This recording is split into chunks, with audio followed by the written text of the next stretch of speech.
Alors nous sommes aujourd'hui donc jeudi le 5 Tammuz et nous sommes Daf Kaf Bet de Ta'anit. Alors on a fait donc plus de la moitié de la page, donc on est aux 2 points. Al-El matra'in bechol makom vechule. Nous avons vu de la Mishnah donc sur cela matra'in bechol makom, donc on va appeler, on va faire anin, on a dit comme ça, matra'in bechol makom. Tano Rabbanan l'Agma dit al-El matra'in bechol makom, donc sur cela on va donc faire matra'in, on fait donc des tfilot de ta'anit. La shidafon. Shidafon, c'est quand il y a donc un vent qui vient et qui frappe la récolte et qui la vide de ses graines. Be'al hayrakon, ça c'est une maladie de la récolte. Be'al arbe be'hasil, ce sont donc des sauterelles. Be'al hayara, et aussi s'il y a une bête sauvage qui fait donc éruption dans la ville. La bête qui va remettre à la shidafon be'al hayrakon be'chol shehu. Rabbi Akiva il dit lui quand on a dit donc sur les donc des coups contre la culture, le vent ou les maladies, ça veut dire même un petit peu on commence déjà à prier.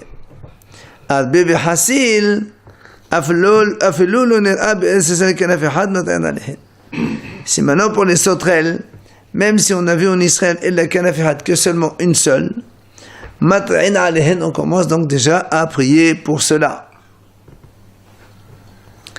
Après on a dit donc sur une bête sauvage. Quand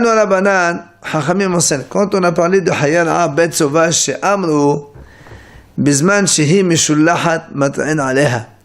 Ena mishullahat en mat'in aleha. Donc si elle est mishullahat, ça veut dire elle est envoyée, elle est incitée. Dans ces cas-là, on va prier donc comme un jour de jeûne. Ena mishullahat, mais si elle n'est pas incitée, on ne va pas donc faire des prières. Alors il faut expliquer qu'est-ce que ça veut dire, voilà. Ezohi mishullahat, ezohi shena mishullahat. Qu'est-ce que ça veut dire mishullahat et qu'est-ce que ça veut dire elle n'est pas mishullahat. Alors, la Gemara dit ner'it ba'ir mishullahat, basade ena mishullahat. Si on voit les bêtes sauvages dans la ville, ce qui n'est pas habituel, donc ça c'est une plaie, on va donc prier. Par contre, si on voit les bêtes sauvages dans les champs, ça s'appelle pas une plaie de bêtes sauvages, c'est leur habitude d'être dans les champs, et donc on ne va pas prier. Autre indice, la Gemara nous raconte, Mishullahat bayom, Mishullahat Balayla ena mishullahat. Si maintenant, dans la journée, on voit les bêtes sauvages, d'accord? Évidemment, c'est pas habituel. Les bêtes sauvages, quand il y a des hommes, en général, elles ne viennent pas, elles ont peur. Mais si on les voit de nuit, ce qui est normal, puisqu'il fait noir, il n'y a personne dans les rues, alors les bêtes, elles sortent. Donc, ce n'est pas une plaie. C'est quoi, c'est toujours passager, ça? Comment ça, c'est passager? Non, dans les champs, c'est ça? Oui. Cette histoire de... Dans les champs, ça s'appelle pas... Si tu vas dans les bêtes, des bêtes sauvages dans les champs, tu vois des loups. Bon. Mais la nuit, pardon. La nuit, non. La nuit que dans les champs, pas dans les villes. Pardon. Bayom. Meshullahat, balayla, meshullahat. Non, ici, on ne fait pas de différence. Mais c'est tout le temps... C'est-à-dire, même dans la ville, tu vois, dans la ville, le soir, la nuit, comme ça, il y a des bêtes sauvages. Bon, c'est pas une... Quand on a parlé dans les villes, on n'a pas fait de distinction entre jour et nuit. Oui, mais après, là, moi, elle précise. D'abord, tu avais la nuit, d'abord la ville et les champs, et même dans la ville, c'est le jour, pas la nuit.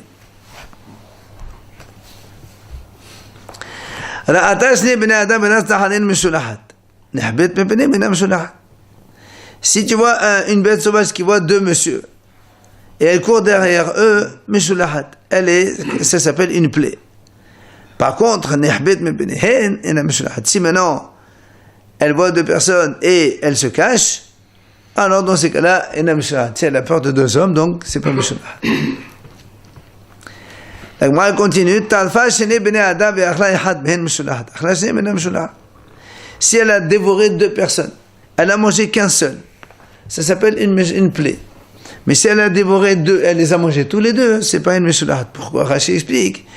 Si elle a dévoré et a mangé 2, parce qu'elle a faim. Donc elle a tout mangé. Mais si elle tue deux, mais elle n'en mange qu'un, pourquoi elle tue le deuxième? Donc c'est une plaie. D'accord?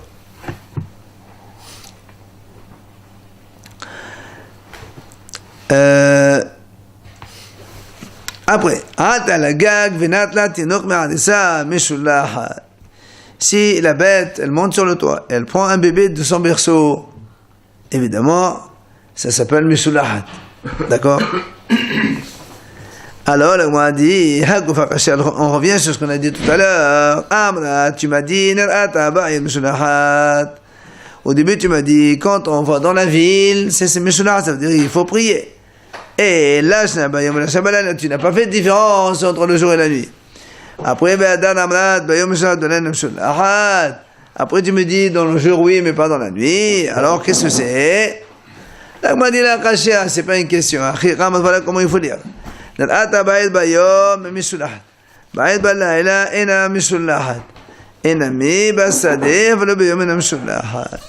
ce qu'il dit, donc la Gemara répond. Il dit non, si on va dans la ville le jour, c'est une plaie. Si on va à la ville dans la nuit, ça s'appelle pas une mishulahat. Ça s'appelle pas une mishulahat. Maintenant, si on est dans les champs, dans ces cas-là, que de jour ou de nuit, c'est pareil. C'est pas mishulahat, c'est l'habitude des bêtes sauvages d'être dans les champs. La Gemara pose une deuxième question.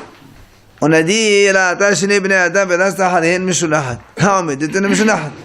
au début, tu m'as dit comme ça. Si la bête, elle voit deux messieurs, elle voit deux personnes, elle leur court derrière. On a dit, ça c'est Mishulahat. Alors nous, on déduit que si elle ne court pas, elle voit deux personnes, mais le reste, elle ne bouge pas. Donc, c'est pas Mishulahat. Puisque tu m'as dit, si elle court, elle est Mishulahat. Donc, si elle ne court pas, alors maintenant, on a dit, mais pourtant, tout de suite après, tu m'as dit, Nahbet mehen ena Mishulahat. Maintenant, tu m'as dit, juste après, on a dit que si maintenant la bête sauvage, elle voit deux personnes et elle se cache, elle va se cacher, elle a peur, ça ne s'appelle pas Mishulahat. Mashma, si elle ne va pas se cacher, mais elle s'arrête, elle ne bouge pas, c'est Mishulahat. Donc on a une contradiction entre la station debout quand elle ne bouge pas, la bête sauvage. L'Agma répond là, il n'y a pas de question. Donc c'est différent.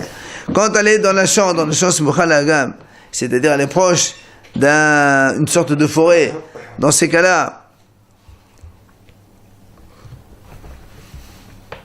si elle reste debout, ça s'appelle pas Mishulahat. Pourquoi? Parce que comme elle est à côté, elle sait pour aller s'enfuir. Et et là, quand elle est dans un champ où il n'y a pas de forêt à côté, donc évidemment, de là, c'est là où elle se cache. C'est ça la différence entre se cacher et rester debout sans bouger. Il a dit, quand elle est devant la forêt, c'est-à-dire même si elle se tient debout, elle fait rien, ça s'appelle pas Mishulahat. Pourquoi? Parce que comme elle sait, elle peut courir, se cacher, donc elle bouge pas. Et quand il n'y a rien, elle est obligée de se cacher, c'est là où elle n'est pas Mishulahat. Si elle se reste debout, elle est Mishulahat. Après, on a dit, on a dit comme ça, si elle a dévoré deux hommes, et elle en a mangé qu'un seul, c'est une plaie. Si elle les a mangés tous les deux, non. Tout à l'heure, on a dit, même si elle court seulement derrière deux hommes, c'est Mishulahat. Maintenant, tu me dis si elle les a mangés ou elle a mangé qu'un seul, elle n'est pas Mishulahat. Alors, Amala Papa, il dit ça, c'est quand elle est dans la forêt. Quand on a dit, si elle mange un et pas deux, elle est Mishulahat, c'est quand elle est dans la forêt. C'est-à-dire, comme elle est chez elle, alors elle fait ce qu'elle veut. Donc elle est un petit peu dans son territoire. Alors ensuite on a dit Goufa. On a dit tout à l'heure que si elle est montée sur le toit, elle a pris un bébé d'un berceau, elle a mangé, elle est Mishulahat. Elle dit, qu'est-ce que tu veux de plus? Pshita, c'est évident ça. Amala papa qui il dira papa, en fait, c'est pas une vraie maison. C'est que c'était un petit peu une sorte de cabane. Donc j'aurais pu penser comme c'est pas une maison, donc le fait que la bête sauvage va dans une cabane, ce qui est tout à fait normal, j'aurais pu dire que c'est pas une plaie. Alors on te dit quand même que c'est Mishulahat. Après on a dit sur l'épée. Quand on a dit sur l'épée aussi, matra'in, dans la mission on a dit, donc on doit prier Hachem. Tanu Rabanan, on est dans les 3 dernières lignes. Halab she'amru, et nesadur namar hadab she'nashal shalom. Il a fait le hadab shalom. La Gemara dit, quand on a dit l'épée, ça ne veut pas dire que seulement l'épée de guerre, quand il y a la guerre. Mais même s'il y a une épée qui n'est pas pour la guerre, ça veut dire, il dit ici, par exemple, des soldats doivent traverser le pays. D'accord ? Pour aller juste dans un autre endroit. Donc, je traversais le pays, mais les soldats qui traversent avec leurs armes, même ça, il faut déjà prier. Il dit, tu n'as pas plus qu'une épée de paix, plus que celle de Paro, l'infirme. On appelle Paro l'infirme parce que c'était celui qui a pris le trône de Shlomo HaMelech. Il voulait monter sur le trône de Shlomo HaMelech. Il l'a pris de Nebuchadnezzar. Et comme le trône de Shlomo HaMelech, il avait 7 marches, et donc sur chaque marche, il y avait des animaux qui étaient inertes, mais que normalement, quand Shlomo HaMelech est monté, elles bougeaient, elles faisaient un petit peu un accueil au roi Shlomo. Et donc, quand il est venu monter lui, il est venu le lion, je crois, il a donné un coup sur la hanche, du coup, il est devenu boiteux à cause de ça. C'est pour ça qu'on appelle Paro Neché. Il dit, l'épée de Paro, il dit, malgré tout, le roi Yoshia, le roi d'Israël, il a trébuché dans cela. Pourquoi ? En fait, on raconte que le roi Paro, donc roi d'Égypte, il voulait traverser la terre d'Israël pour aller faire la guerre contre le roi de Ashur. Et on va voir que Yoshia, il n'a pas laissé. Et on voit donc que, même pour traverser, alors que Paro ne voulait pas du tout à Israël, il voulait juste traverser la terre d'Israël, on a dit donc il fallait monter. Shneimad, il nous raconte cette histoire. Voilà. Parce que quand le roi Paro a demandé à Yoshia, le roi d'Israël, laisse-moi traverser ton pays pour aller, Yoshia, le roi d'Israël, il n'a pas voulu le laisser. Alors il lui a dit, il a envoyé des messagers. Il lui a dit, qu'est-ce que tu as contre moi, le roi d'Yehuda? Je ne suis pas en train de me battre contre toi. C'est ma guerre à moi, c'est ma guerre personnelle, je vais aller me battre contre Ashur. Et il lui dit la chose suivante. Il lui a dit, le Dieu a dit de me troubler, fais attention du Dieu qui est avec moi, qui ne t'embête pas. Il a dit comme ça. Alors le m'a dit,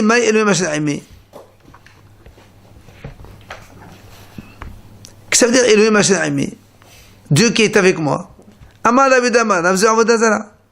En fait, c'est Paro qui lui dit, mon Dieu, enfin son idole à lui, c'est Avodah Zara, elle va l'aider à faire la guerre. Alors attention à toi. Qui lui dit à Yoshia, laisse-moi passer, sinon ça va avoir des problèmes. Et Yoshia lui a refusé l'accès. Pourquoi? Amar, puisque il s'appuie sur sa Avodah Zara, c'est que c'est sûr que je vais le battre. Parce que les Gouyim aussi n'ont pas entendu la Avodah Zara. Malheureusement, qu'est-ce qui s'est passé après? On dit que pendant la guerre, puisque quand Yoshia lui a refusé l'accès, donc Paro est venu se battre contre lui.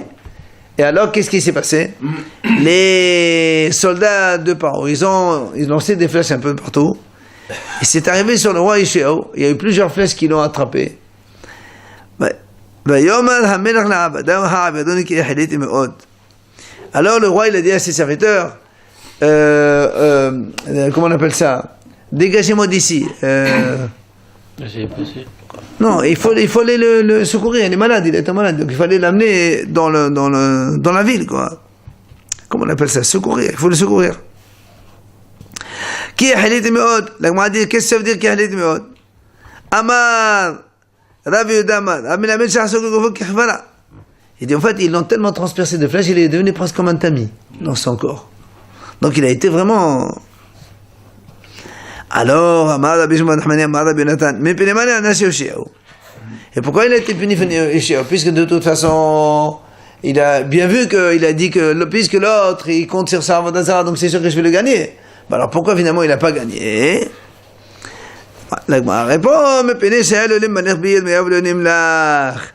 Parce qu'en fait, il aurait dû demander au prophète Yirmiyah avant de faire quoi que ce soit. Normalement, quand il y a un problème, on va voir le Rav. Comme Yirmiyah, c'était à l'époque le Rav, donc le grand maître, il n'a pas été lui demander.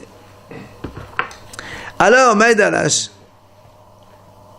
Et pourquoi alors finalement, même s'il n'a pas demandé au prophète Irmia, pourquoi il a pris cette initiative? Il a dit, c'est marqué dans la Torah. Dans Parashat Bechokotai là-bas, etc. Il y a marqué, Rachel a dit, même une épée de paix, elle ne passera pas dans votre territoire. Donc Yoshia, il a dit, moi dans ces cas-là, je laisse passer personne. Alors, donc, il explique ce passage. Qu'est-ce que ça veut dire? Si tu me dis que c'est une épée de guerre, ça peut pas être ça. Pourquoi? Juste avant le passage dit, je donnerai la paix dans la terre. Et là, c'est-à-dire même une épée de paix, comme ici. C'est juste le roi, il voulait juste passer pour sa propre guerre. Donc, il vient pas se battre contre Israël. Même ça, la Torah, elle dit, elle ne passera pas chez toi. Donc c'est pour ça qu'il n'a pas voulu laisser passer lui aussi. Non, c'est comme ça, c'est une bracha, une bénédiction. Hachem il a fait, vous n'aurez pas d'épée, même une épée comme ça, des soldats qui passent chez vous, vous n'aurez pas ça. Alors finalement, pourquoi il a été finalement transpercé par les soldats? Mais il m'a dit, mais lui, il ne savait pas que sa génération ne le méritait pas. Ça, c'est la Torah dit, quand on fait des mitzvot et on fait la Torah, c'est là où on aura les bénédictions que les soldats, même des soldats comme ça, ne passent pas. Le problème, c'est que dans la génération de Yoshia, où ils faisaient la Avodah Zarah, c'est les gens, la population. Donc, ils ne méritaient pas les bénédictions. Donc, c'est pour ça que, à la fin, il a été puni. Mais lui, il n'était pas tzaddik. Lui, c'est un tzaddik. Mais bon, c'est pas lui qui compte. C'est tout Israël. Tout Israël.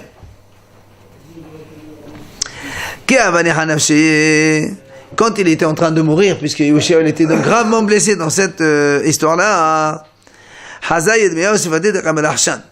le prophète Yirmiyahu est venu lui rendre visite. Et il a vu ses lèvres qui murmuraient des choses. Il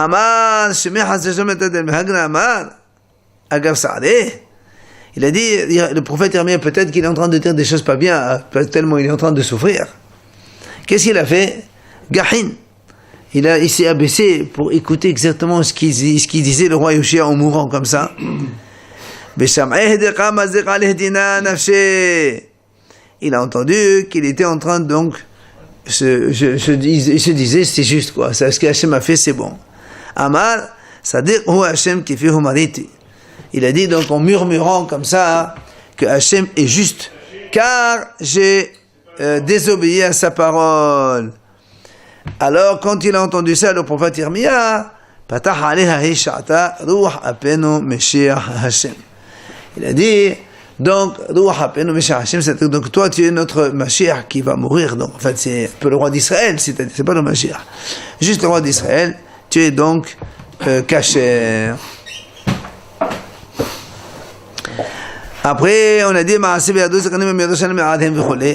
on a dit comme ça que là-bas dans la Mishnah, on a expliqué, on a raconté qu'il y avait une fois les sages de Yerushalayim, ils sont allés, ils ont vu dans leur ville, Kimlofit Anour, comme l'ouverture d'un four, qu'est-ce qu'ils ont vu?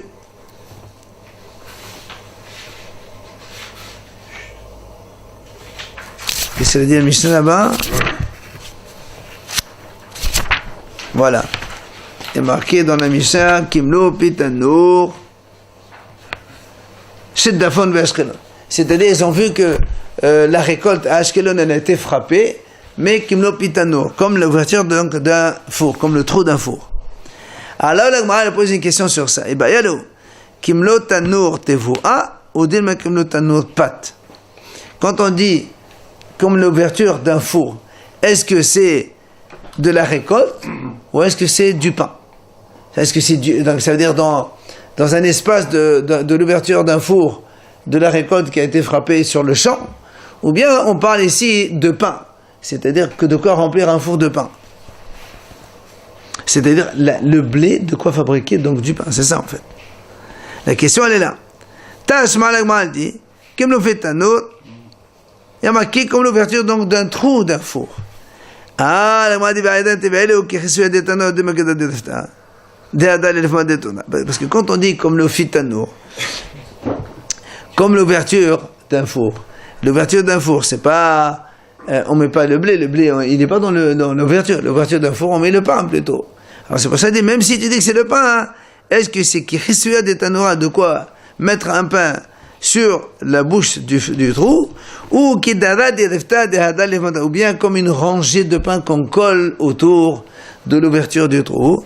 Et la Gemara a dit sur ça, il n'y a pas de réponse.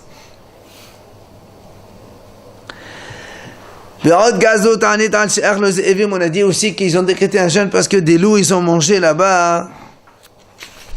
Il y a marqué 2 enfants, je crois, non? On a dit dans la Mishnah. Oui? Exactement. Donc ils ont mangé 2 bébés dans le travers de Yarden. Amar Ola, Meshama Rabbi Shimon ben Yosadaq, il a dit Ola au nom de Rabbi Shimon ben Yosadaq. Il y avait une histoire au bal, les deux loups ils ont avalé 2 enfants. Après, ils les ont ressortis de l'autre côté, c'est-à-dire dans les toilettes. Et donc cette histoire-là, elle est venue de l'Hachamim. Ils ont dit que la viande, elle est tahor. C'est-à-dire que normalement, donc, la viande d'un mort, la chair d'un mort, c'est tamé, ça transmet l'impureté. Mais comme là, ils ont été avalés par les loups, donc ils ont passé tout le tube digestif des loups, alors il n'y a plus d'impureté de viande. Par contre, ça montre, oui, les loups, ils ne peuvent pas... Il y a des os qui sortent comme ça, en tant que tels, les os donc, de ces enfants. Et là, un os, ça transmet l'impureté quand même de toute façon. Ça veut dire quoi, ils sont cachés? Je comprends pas. Non, ça veut dire, ils ne sont pas cachés. Ils ne transmettent pas l'impureté. Ça veut dire quelqu'un qui touche cette viande-là, il n'a pas l'impureté d'un cadavre.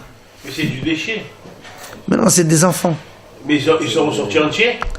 Non, je ne pense pas. Bah, si le loup l'a ressorti par la toilette. Imagine, il te sortait un morceau de chair. En entier. Ils n'ont pas tout digéré. Alors on te dit, voilà, la viande, elle n'est pas métamée. C'est des excréments. Oui, mais on te dit que non, elle est sortie la viande aussi. Après,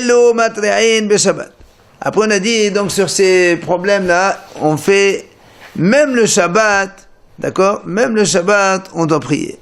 C'est quoi? Tano Rabbanan, Chachamim nous enseigne.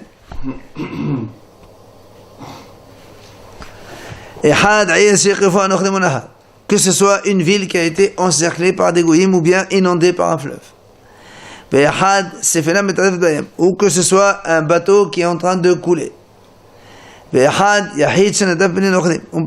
Ou soit même un seul juif qui est donc poursuivi par des goyim ou par des brigands. Ou bien ou encore par un mauvais esprit. Surtout cela,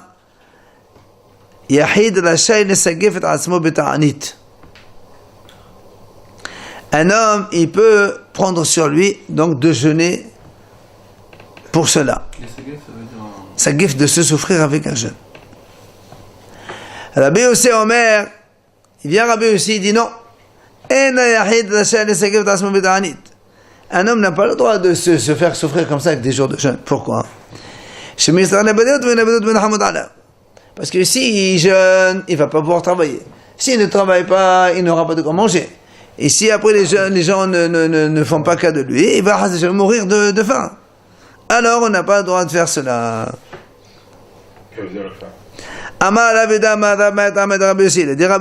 Quelle est la raison de Rabbi Yossi? Pourquoi il a dit Rabbi Yossi qu'on n'a pas le droit de jeûner? Parce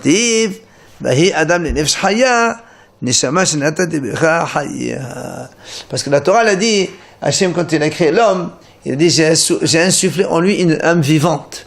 Donc Hachem t'a donné une âme pour faire vivre. Donc tu n'as pas le droit de tuer ta neshama. Il faut donc faire vivre sa neshama. Shimon Atemani Omer Af'al Haddevet V'choli. Shimon Atemani a dit même sur une épidémie, on va prier le Shabbat. Velo Odu Lo Chachamim. Mais les Chachamim n'étaient pas d'accord avec lui.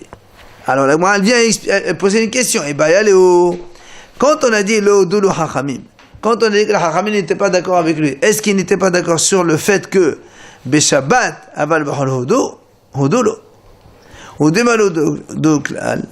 Et moi, est-ce que quand on a dit que les Chachamim n'étaient pas d'accord avec Shimon Atemani, est-ce que juste ils n'étaient pas d'accord Shabbat, mais ça veut dire en semaine, oui, on peut jeûner, ou bien même en semaine, ils ne sont pas d'accord avec lui pour l'épidémie, on ne jeûne pas. Tashma, Detania, l'Agma, rapporte une braïta, Matri'in al Haddevet Beshabbat, Vein Sadech Nomad Bachol. Il dit voilà, il y a marqué une braïta carrément. On a le droit donc de prier sur cela, sur l'épidémie, le Shabbat, et a fortiori, en semaine. De prier, c'est pas pour prier Shabbat. Faire des prières de jeûne, Raneno, etc. Sans jeûner. Non, sans jeûner, on ne jeûne pas le Shabbat. Rabbi Hanan ben Petum Tamid Nasha Be'achiva Meshemana Be'achiva Ma Omer En Mat'en Adem Lachad. Il vient Rabbi Hanan ben Petum, l'élève de Rabbi Akiva, il dit non, pas du tout. On ne prie pas pour l'épidémie du tout.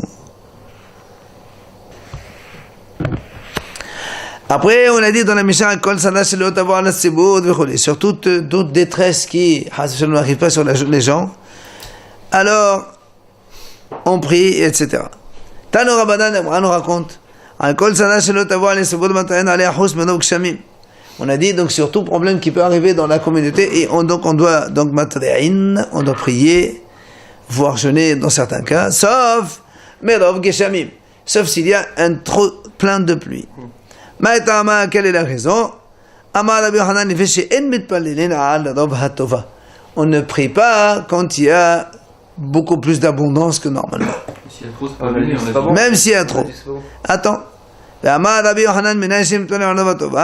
D'où on voit qu'on n'a pas le droit de prier quand il y a une abondance de beaucoup plus d'abondance.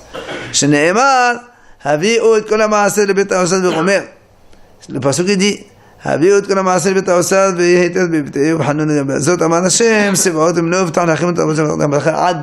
pasuk qui finit comme ça, c'est-à-dire la Torah dit comme ça, amenez tous les maaser, d'accord? Et Hachem dit, quand vous amenez le maaser, moi évidemment je vous récompense et je vous donne beaucoup plus, jusqu'à ce que ad belidai, ce que belidai amarame bananav ad shivlu siftotechem lomar dai, c'est-à-dire vous serez fatigué de dire ça suffit, ça suffit, ça suffit. Amarami barav Yud, il y a un rab qui s'appelle Yud, il a dit Rami le fils de Rav Yud, uvagola mat'en aleha, par contre en exil on prie quand il y a Rav Tova. Tania Lami Achil Abraïta dit la même chose. Shana Shekshameh Merubin, une année dans laquelle les pluies elles sont très abondantes. Anshim Mishmar, Shulhim Lanshim Ahmad, Teno Einechem Ba'achim, Shebagola Shelebatem Kavdehem. Il dit, les gens, les services des Kohanim de garde de Beth Amikdash, ils envoient un Hashem Ahmad, les bénis Israël qui prient, leur disent, faites attention à vos frères qui sont dans l'exil, c'est-à-dire à Babel. Parce que si il pleut beaucoup, il dit pour ne pas qu'ils soient enterrés dans leur maison. Ça veut dire que il pleut beaucoup, comme Babel c'est une cuve comme ça, ben ils vont être inondés et ils vont tous mourir inondés dans leur maison. Alors ils leur disent priez justement pour cela. Donc on voit bien qu'on prie pour les autres. En Israël on prie pas pour Rav Shamim, mais pour la Gola on prie. Shalou et Rabbi Eliezer, on a posé la question à Rabbi Eliezer. Jusqu'à quand on considère qu'il y a trop de pluie et on doit prier pour l'arrêt de la pluie?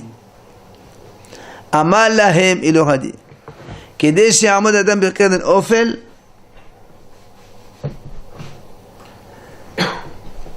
leur a dit,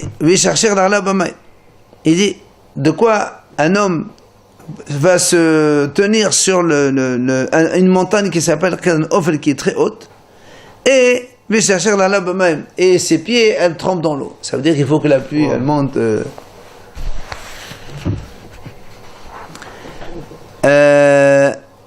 Ça veut dire en fait, ça n'arrive jamais, quoi. Hein, d'accord? Parce que pour être sur une montagne comme ça, haute, je sais pas combien de mètres, et tu veux que le monsieur il ait ses pieds qui soient dans l'eau, voilà.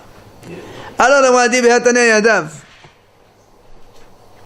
Pourquoi tu dis donc il cherchait Darlav? Il y a une braïta qui dit il cherchait Yadav, pas Darlav, ses mains, pas ses pieds. Alors il dit Darlav Yadav Khamina. Et c'est les pieds comme les mains, ça veut dire que soit il est debout, il met les pieds, soit il se rabaisse et il met les mains à côté de ses pieds. Amar Rabba Baba Hana, il dit Rabba Baba Hana, il dit, moi je l'ai vu ça, cette montagne-là, cette fameuse Hazia Liqan Ofel, oui.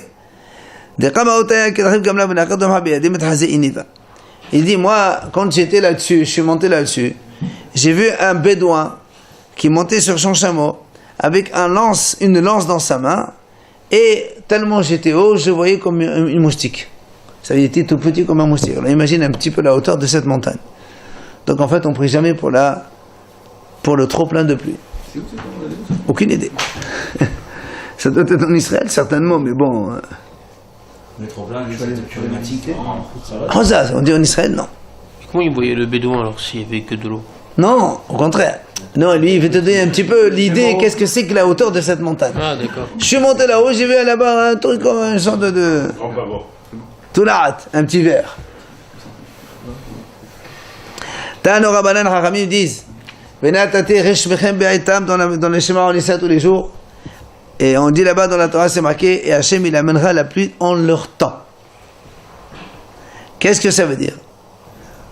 Lo shikora velo tsemea ella benonit. C'est-à-dire, ni elle est saoule, c'est-à-dire qu'il n'y a pas trop de pluie. Velo tsemea, ni non plus elle est assoiffée, c'est-à-dire qu'il n'y a pas de pluie. Mais benonit, moyenne. Pourquoi? Il dit, Shekol zeman she'akshamim merobin, car s'il y a trop de pluie, mais tashteshin et ha'az venam se'aperot, évidemment ça abîme la terre, elle ne pourra pas sortir ses fruits. D'abord la haine, une autre explication, qu'est-ce que ça veut dire be'etam? Belele de ve'ayot, ouvre les shabbatot, les nuits du mercredi de Shabbat. Mercredi. Voilà, pourquoi les nuits de mercredi et les nuits de Shabbat? Rachid a expliqué. Bon, Shabbat c'est compréhensible, tout le monde est à la maison en train de faire Saoudat Shabbat, on ne sort pas, on ne va pas donc sortir dehors. Et le nuit du mercredi, il dit, parce qu'à cause de Eged Bat Mahalat Bepsahim, là-bas on a vu que c'était une sorte de démon donc de la nuit du mercredi. Alors les gens ils évitent de voyager la nuit du mercredi, parce qu'il y a un démon là-bas. Et donc comme les gens ne voyagent pas, ne sortent pas, donc alors il pleut. Et ça c'est ça ce qu'on appelle, c'est ça l'examim be'itam. Il n'existe plus ce démon aujourd'hui, non? Va lui demander. Shekel matzenu b'mi Shimon ben Shattah, il dit, parce que tu dis, qui t'a dit qu'en 2 soirs ça suffit pour toute la semaine? Il dit oui, on a vu comme ça. À l'époque de Shimon ben Shattah, il pleuvait seulement les nuits du mercredi et les vendredis soirs. Had. Et tu vas pas me dire que c'est pas assez suffisant pour la récolte. Regarde ce que c'est. Les graines de blé, ils étaient gros comme des reins. Comme ça, gros. Et l'orge, c'est comme les noyaux des olives. Et les lentilles, ils étaient grands comme les dinar de zahav. Pièces de baiser en or à l'époque, comme ça. Et on en a pris comme ça de côté, comme des échantillons, pour montrer aux gens et leur dire, regardez, ce que vos fautes peuvent amener. Ça, si on est des tzadikim, on est comme il faut, voilà ce qu'on a comme récolte en Israël. Mais comme malheureusement on n'est pas des tzadikim, alors voilà ce qui se passe maintenant. Évidemment, c'est mauvais. On a des petites graines et des petits noyaux. C'est ce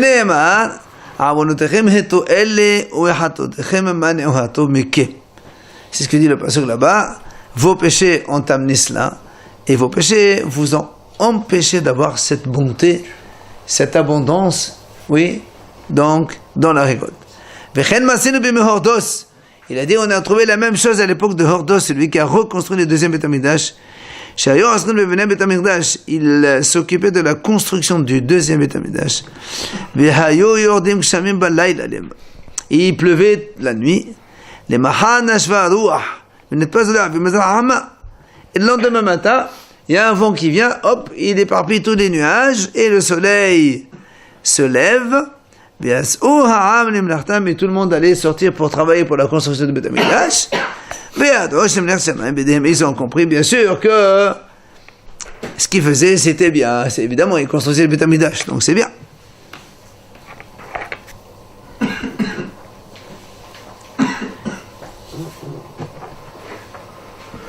Alors on reprend un petit peu l'histoire de Honé Amagel. Allez, un petit peu. Donc ce qu'on a vu dans la Mishnah, l'histoire de Honé Amagel, donc Honé qui a fait le rond. Une fois, la majorité du mois de Hadar est passée et il ne pleuvait toujours pas. Alors, Chachamim ont envoyé à Honé Amagel, prie s'il te plaît pour qu'il pleuve. Alors, il a prié, il n'a pas plu. Qu'est-ce qu'il a fait Honé Amagel? Il a fait un rond donc dans la terre et il est rentré dedans. Comme il a fait Habakkuk le prophète.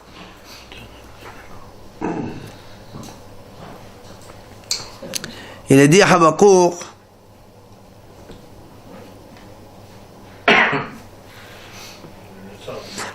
il a dit on dit qu'Habakkuk il a fait aussi la même chose parce qu'il voulait demander à Hachem, je ne bouge pas de là jusqu'à ce que tu m'expliques pourquoi les Rishaim ils ont tellement de réussite et pourquoi les Tzadikim ils souffrent tellement. Alors Amal et Fanav, donc on revient à Honem Agel, donc il a fait un rond, il est resté là-dedans, il a dit Ribono Shalem, maître du monde, Banecha Sam Ufenem Alei Shanik Mebayt Banecha. Tes enfants, ils se sont donc orientés vers moi parce qu'ils me considèrent comme un fils de famille chez toi. Je jure avec ton grand nom, je ne bouge pas de là jusqu'à ce que tu aies pitié sur tes enfants. Il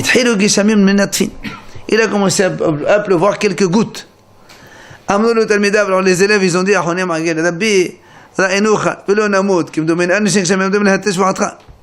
on t'a vu, mais on ne veut pas mourir comme ça, parce que s'il pleut comme ça des quelques gouttes, c'est juste un peu pour que ton serment ne soit pas en vain, mais bon, c'est pas assez pour nous.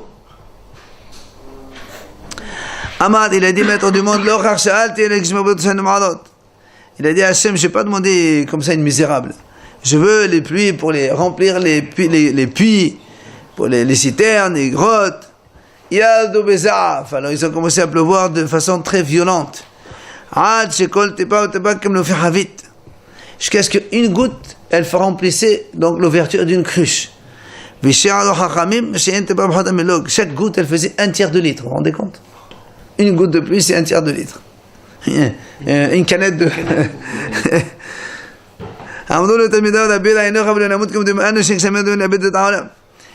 Les élèves, ils ont dit à leur maître, on t'a vu Rav, mais on dirait que Hachem va détruire leur âme comme ça. Amal et Fanav, il a dit devant Hachem, je n'ai pas demandé une pluie pareille. Je veux une belle pluie de bracha ondava, une bracha de bénédiction. Donc ils sont donc commencé à pleuvoir de façon normale. Jusqu'à ce que et tout le monde est monté à Harabayt, c'est-à-dire tout le monde, donc tous les habitants de Yerushalayim sont montés vers Harabayt puisque c'est en pente comme ça, et tellement il y avait donc des inondations en Israël. Donc Amrolo Rabbi, alors ils sont venus le voir, ils lui ont dit Rabbi, s'il te plaît, de la même façon que tu as prié pour qu'il pleuve, maintenant on veut que tu pries que ça s'arrête. On n'en peut plus maintenant, c'est trop, ça dépasse. D'accord? On verra la suite demain si tu veux.